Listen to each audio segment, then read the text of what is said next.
We're in the year of hope, and many people are losing hope. Losing hope in our country. We are losing faith, even in ourselves. There is so much division. There is so much lack of compassion and empathy. How can we be this presence of hope and love and faith? How do we care for ourselves and for others? How are we building the beloved community that Jesus built and left us as legacy? And how do we respond, not react? Welcome to Open Seat, the podcast where we create a space for authentic conversations about faith, unfiltered and unapologetic. Here, we believe that every story matters, whether you're questioning, seeking, or steadfast in your beliefs. You'll find something relatable in these heartfelt discussions. So grab your seat, get comfortable, and let's dive into today's story here at Open Seat. Today on the podcast, in the Open Seat, we have Sister Xiomara Méndez Hernández, OP. Mm-hmm. Welcome. Thank you. I'm happy to be here. Well, we are so happy to have you here. And you have a ton of connections in Adrian. Yes, indeed. So how did you start? Because you were at the parish at one time, right? Yes. Yeah. You know, it was Father Bob that was here, my beloved friend. And I was new in the United States. And I had some training on preaching before I became a sister because I was an Adrian Dominican associate. So Bob invited me and Sister Rosa Monique to preach on Sundays, Mass, because he felt that he has a good Spanish. So, but he said, you do it better than me. So he did the first part of the preaching, and then Rosa Monique and I did the Spanish part. So we rotated, Rosa and I. Before us was Eric, Jorge, the seminarian, and then he was the Spanish preacher, but he left for the novitiate. So Bob didn't have anyone who gave a good quality of preaching, as he says, to his community. He was lovely and very welcoming and inclusive. Yes, and Father Bob is R.I.P. He's passed away since then. But Father Eric has been around the parish off and on. So yes, now he's Father Eric. He is Father Eric, yes. Which is very exciting. He's another oblate. Yes. One of my favorite things about you is you are a double Dominican. Yes, I am. Can you explain what that means to us? Not all the people who are Dominican are double, because I was born in the Dominican Republic, actually in Santo Domingo, in the capital. And I am now a Dominican sister through the Adrian Dominicans. This is I am. This is how I came. Double Dominican. This is my claim of fame. How long have you been an Adrian Dominican sister? Since 2008. Next year will be 18 years. Oh. Yes. And where has that journey taken you? Oh, my gosh. First, started here. St. Mary is my home. Even though we have a chapel in our mother house, this community have welcomed me so beautiful. They even helped me to be trained to take my driving test in the United States. Okay. So one of the parishioners, he's also passed, Rocio's husband. Felipe.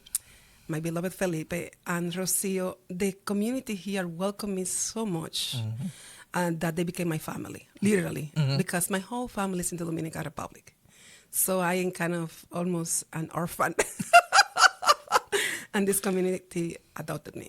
So this was my first. Then from here, I left to Alaska. Oh. That was my first official mission as a novice. So I was there for a whole summer. I had to say that I was crying from Adrian to the airport because I thought, first of all, I'm afraid of cold. I am an islander, so warm is the only thing I knew for 33 years before I came. So I thought it was a punishment that they sent me to Alaska. So I remember the sister comforting me, and they felt guilty that I was sent to Alaska. So when I get to Alaska, it was a summer, so there was no night. Yes, very different. Lord have mercy. So I couldn't sleep for like 4 days. I have a insomnia because I never been in a place where you don't have darkness. In fact, one day we were going to the airport to pick up a sister, and it was 11 p.m. in the evening. Now I understand why in English you use evening and night. So we missed the entrance for arrivals. So we went to the departures. We had to go around the airport again because the sun was on our face at 11 p.m. Oh. So imagine, it was a big shift. That was my first mission. From there, I came back to Adrian, and then I went to St. Louis. The second part of the novitiate, from St. Louis, I went to Chicago. So there, I started to become a chaplain. What did you do before you entered? So I was a fashion designer. My favorite fashionista. Yes, I had my own business there, and I was also, in my little spare time, I was a high fashion teacher. So you went from fashion designer to hospital chaplain, which is very different because those hospital gowns are not flattering. Not at all. I tried to make a little kind of a little scarf, a little thing, And now what do you do? So let me just go a little more up. When I became a chaplain because I was trying to find a ministry. From fashion, in the religious world, there are not much to do. Yeah, that's true. So I was planning to go to Mexico, to Juarez, to help a co-op that they make clothes. And for women who were victims of domestic violence, they needed to be on their feet. But the violence at that time was so bad that we weren't able to go. So my sister is a doctor. So when my sister is a doctor, she trained me as a doctor assistant for her. Okay. And we help the people in the neighborhood for free. I did it for free for fun because, again, in my spare time.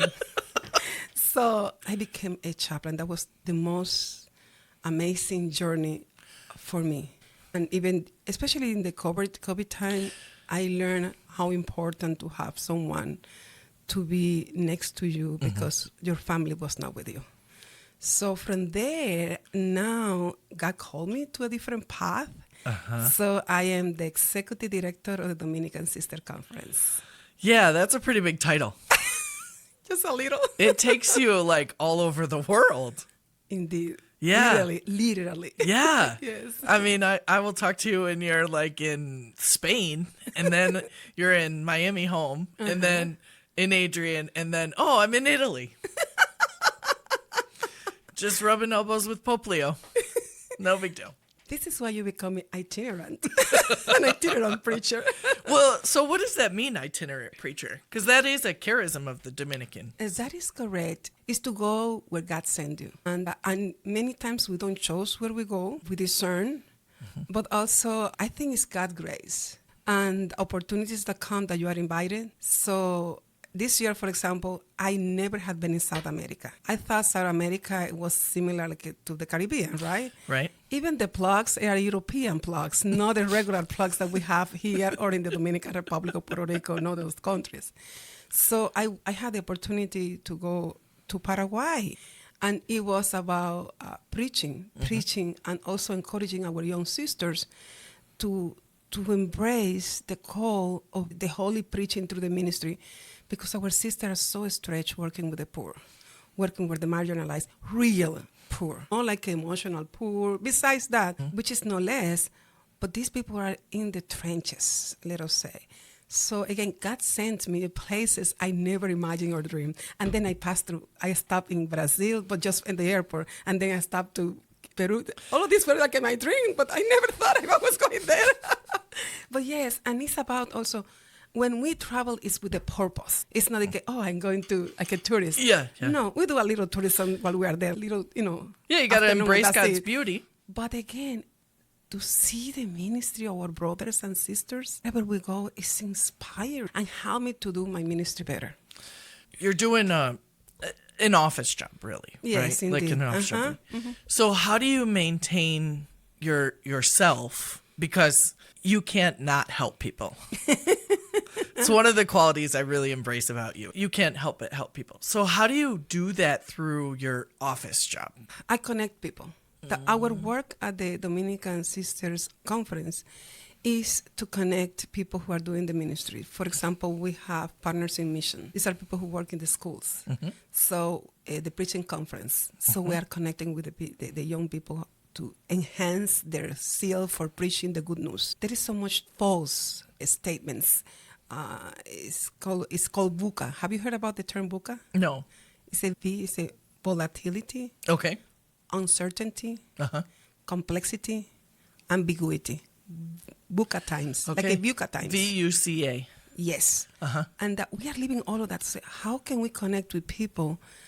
to bring hope. This is the year of hope, the Jubilee of Hope, right?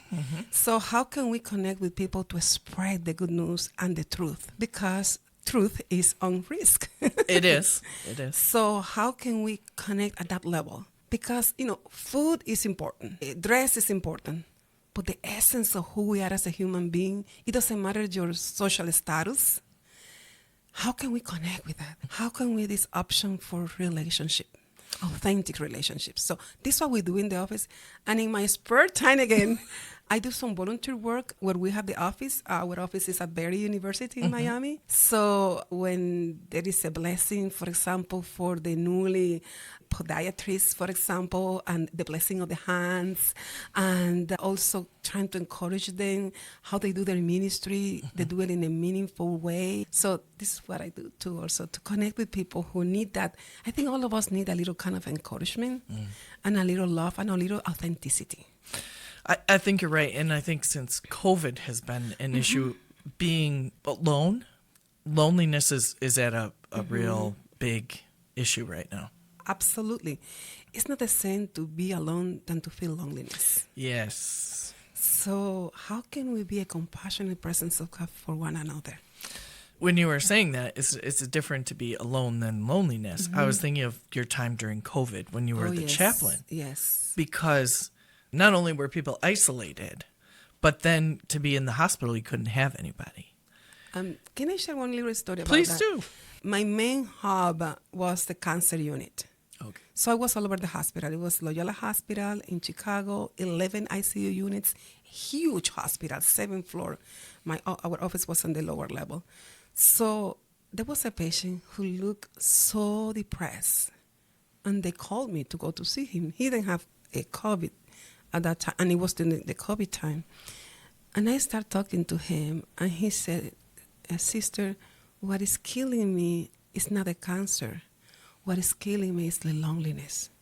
I cannot touch my family. I cannot see my family. They cannot come for the risk of bringing COVID, and then I will die. And he said, and I never put it in that way. He said, what is killing me is not the illness, it's the loneliness. So it was huge. Do you might have any tips for us on how to connect with people that we think are lonely? Like, how did you make that connection that, well, if I just am present for a few minutes every day with this gentleman, right, it might help. Or if we're family, to reach out by phone or, some of those things? Can I share something about me? Please do. Is that people don't know I'm shy. People will never thought I am shy, right? Look at you laughing. So I am afraid of greeting people and feeling rejected. That is one thing. Okay. So, but during my training as a chaplain, one of my goals was to break that ice of being afraid of being rejected. So I started to greet people, to look at their eyes and say, good morning. Also, people who are different than me, I try to see them in a different way. And to see beneath of what I see outside. And looking at the eyes of people, you can see more, much more than what you see outside. So how can we be really first present to ourselves? To be aware and alert. And start with a simple greeting. And even in the tone of voice, you can hear the response. And even the one who are cheerful, I'm fine. That was too cheerful. Is she really fine? Some people are really authentic fine. But I think that we are disconnected because we are not connected even with ourselves. So the first thing is connect to yourself. Be present. Many of us are suffering on not being present. Another thing is be present with God. Have a relationship with God, deep one, will also help you to reach out because there will be an energy, a light that will attract people. So first start with yourself, connect with yourself. And then that awareness will enable you to see beyond what you see outside, who is alone and who is not, who needs a little greeting, who needs a little, how are you? The tone of voice. It's about your present to be an authentic present and loving present for others. And people will even just smile. You don't have to talk. Smile to a person. In the supermarket, in a store, at the airport, the school. The school are so full of people, and they are the most lonely places. So I start with you first. And then how do you treat yourself? How do you greet yourself? Good morning, Xiomara. Good morning, Katie. Good morning, Maria. Good morning, God. Well, I do giggle because I've never known you to be shy. It's my secret. I hide it very Not anymore. well. Not anymore. And people don't believe it, believe me. They don't believe. But I had to make an effort to greet people and to introduce myself. There's a lot to behold there. There's a lot to behold there. But you need to be stretched sometimes. Yeah. And to get out of your comfort zone, because if you know, you won't reach out. What kind of presence you are? Oh, God. Yeah, we are a presence of God every day, right? Yes. And by our baptism, we're called to be a light in the world. Amen to that. I need to put it under. It was in the gospel this week, right? But I think you're right. When I think about that, the problem is we get in our own way, right? It's great. Thanks for that stretch. We used to be friends. I love you. I know. I love you too, because you do stretch me. Yes, indeed. I love to do that. In a good way. It is a very good way. Because it's a stretching toward light, toward love. Yeah. Toward goodness. Yeah. I know. I don't always feel that way, but I understand. No, you have shared a lot with us today, and I am grateful for that. Is there anything else you want to say? We're in the year of hope. And many people are losing hope. Losing hope in our country, the United States, because now I feel this is my country after almost 18 years, and the country have adopted me and the people. So we are losing faith. Even in ourselves, there is so much division. There is so much lack of compassion and empathy. How can we be this presence of hope and love and faith? How do we nourish that faith? How we are with one another? Simple, basic things. How do we care for ourselves and for others? Love one another. How are we building the beloved community that Jesus built and left us as legacy? So there are more questions than answers. And how do we respond? Not react. Respond, not react. Do you want to talk about that a little bit more? How do you respond? I can do that. Yeah. I love, because I learned when I was a chaplain. It was one of my friend chaplain who said that in life you have choices, and every choices demands or require a response in all different levels. So you can react or you can choose to respond. And we are very reactive right now. Everything is like pulling our legs or our fuse. It's electric. People are jumping. There is like this anxiety. Again, the VUCA time, the volatility, the uncertainty, so we are getting like crazy. Yeah. How can we respond to what's in front of us instead of reacting? It's our choice. It's our choice. We have the control. We cannot control what others people do or say, but how do I choose to respond to what's happening around us? You can respond with anger, out of compassion and love. And Jesus was the best teacher about it. And that doesn't mean you can be angry. You can be angry, but you can be angry being kind of centered, or you can be angry out loud, and it can create more violence. Jesus did it at the temple. That's right. But he didn't hit people. He hit things that were wrong. I know. I love this story when he flips the table. It's right? good. It's my favorite. That was, for Jesus, there was a healthy reaction in response to what the violence that was happening in the house of God. So if we are really centered and focused and trying to, that doesn't mean that we lose our temper, but how can we go back to our center? And how can we live a life that is centered in that kind of way of trying to respond and live a life that you respond, not always reacting, and criticizing. Don't allow people to pay rent in your heart. That can disturb you. Don't allow people to pay rent in your heart. You're right. Yes. Don't let them occupy space that's not theirs. Unless they come to give you peace, they give you to people who are gossiping. Don't allow those people there. That doesn't mean you reject them, but they say you listen to them, but get out of that. Don't feed into that. And put healthy boundaries. Healthy boundaries. A lot of it goes back to what you said before, which is to know yourself. Yes. Yes. Right? Because if I react, a lot of times it's out of an emotion I don't sit with, I don't deal with. But if I respond, then I've thought about how I'm feeling and where it's coming from. And the best thing in those moments, breathe. It will give you a pause. When you're, because when you talk, you blow. Yes. Right? Yes. So blow it in, put it into presence, and then, how do you want to come out? Breathe in. Breath. It's free. One of the few things are free still. You know, the kids laugh at me because I'll say, like, breathe in God's love and breathe out God's peace. Amen to that. You know?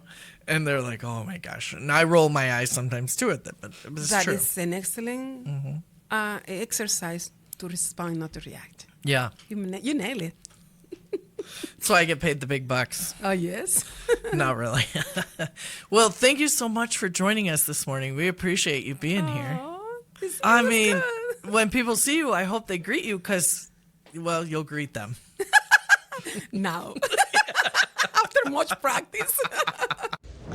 In season 2, we would like to challenge you to respond with your answers to some of the questions asked in the podcast, and also a question burning in our hearts. Today, we'd like to thank Sister Xiomara for her sharing of her story in the open seat. The question we'd like you to ponder and respond to is, what kind of presence for God are you in the world today? Once again, we thank you for joining us today. We hope that wherever you find an open seat in your life, you will invite someone to join you.